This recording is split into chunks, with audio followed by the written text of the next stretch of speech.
भारत माता की। देखिए, मेरा कितना सौभाग्य है, मेरे सामने शक्ति स्वरूपा एक बेटी शक्ति का रूप धारण करके मुझे आशीर्वाद देने आई है। उधर भी एक बेटी देखिए, शक्ति स्वरूपा बन के मुझे आशीर्वाद देने आई है। और इधर देखिए, इतनी माताएं बहनें शक्ति स्वरूपा आज मोदी को आशीर्वाद दे रही है।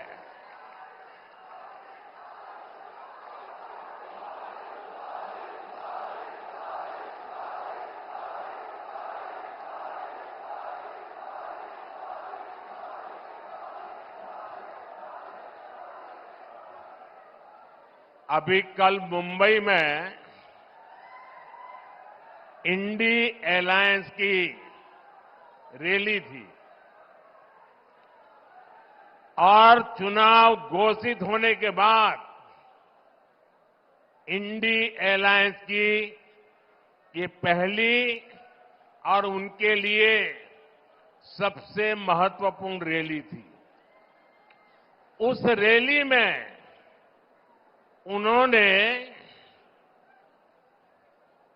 अपना घोषणा पत्र जाहिर किया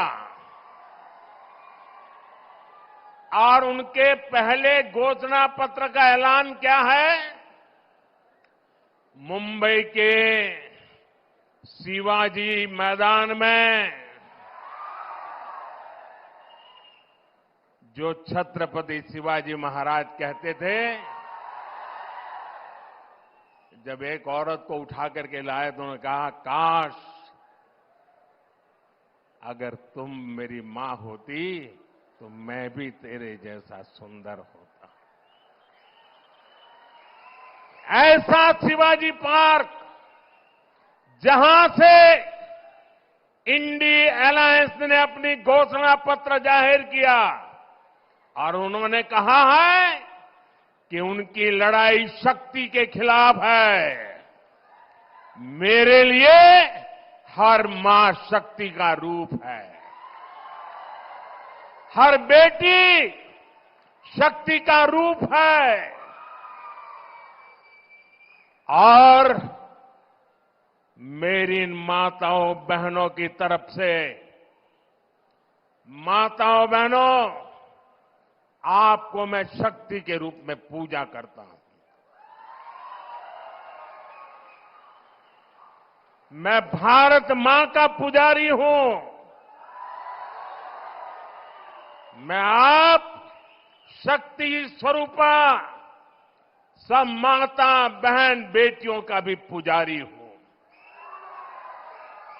और जिन्होंने कल शिवाजी पार्क में इंडी एलायंस ने अपना घोषणा पत्र शक्ति को खत्म करने के लिए किया है, मैं इस चुनौती को स्वीकार करता हूं और मैं इन शक्ति स्वरूपा माताओं बहनों की रक्षा के लिए जान की बाजी लगा दूंगा,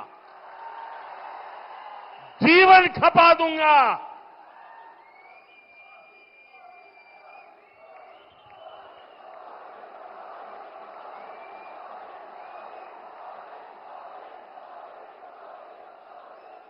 क्या भारत की धरती पर कोई शक्ति के विनाश की बात कर सकता है क्या? क्या शक्ति का विनाश हमें मंजूर है? हम सब शक्ति की आराधना करते हैं कि नहीं करते हैं? पूरा हिंदुस्तान शक्ति की आराधना करता है कि नहीं करता है? अरे हमने तो चंद्रयान की सफलता को भी किसको समर्पित किया? चंद्रयान की सफलता को भी, जहां चंद्रयान ने लैंड किया, हमने उस सफलता को भी शिव शक्ति नाम देकर के शिव शक्ति को समर्पित किया है। और ये लोग शक्ति के विनाश का बिगुल फूंक रहे हैं। माताएं बहनें, शक्ति स्वरूपा आप है। क्या ऐसे लोगों को शक्ति का विनाश करने के मौका देंगे क्या? मौका देंगे क्या? शक्ति का विनाश करने वालों का विनाश होना चाहिए कि नहीं होना चाहिए? शक्ति स्वरूपा माताओं की रक्षा होनी चाहिए कि नहीं होनी चाहिए? शक्ति के संस्कार की रक्षा होनी चाहिए कि नहीं होनी चाहिए? और इसलिए भाइयों बहनों, इंडिया अलायंस ने कल अपनी घोषणा जाहिर कर दी है। घोषणा पत्र उनका जाहिर हो गया है और इसलिए लड़ाई एक तरफ शक्ति के विनाश के लोग करने वाले लोग हैं, दूसरी तरफ शक्ति की पूजा करने वाले लोग हैं। मुकाबला 4 जून को हो जाएगा।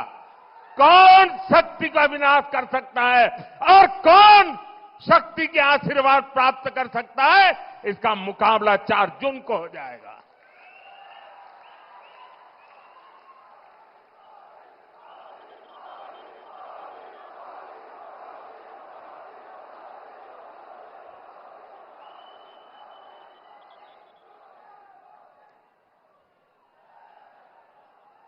साथियों, तेलंगाना की ये धरती कोई साधारण धरती नहीं है। ये वो धरती है जिसने अंग्रेजों से संघर्ष किया, जो रजाकारों के अत्याचारों से लड़ाई लड़े। इस धरती ने देश की अखंडता और सम्मान के लिए संघर्ष किया।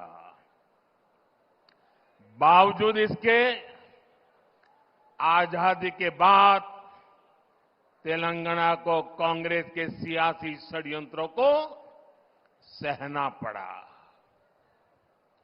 एक और वो कांग्रेस पार्टी है जिसने तेलंगाना के सपनों को कुचला है।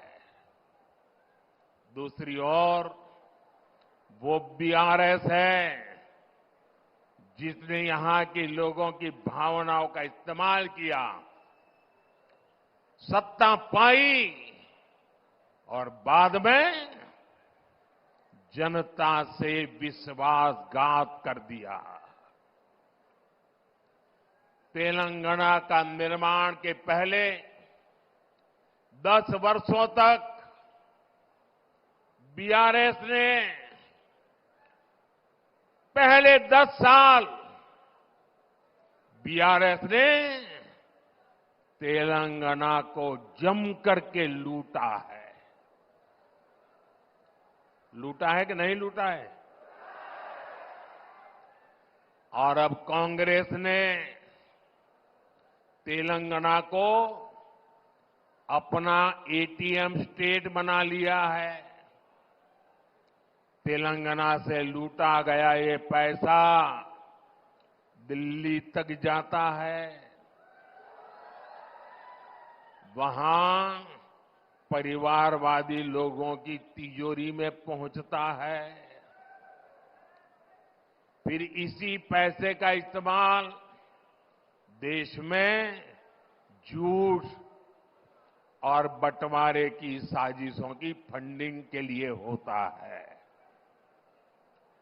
और तेलंगाना के लोग जानते हैं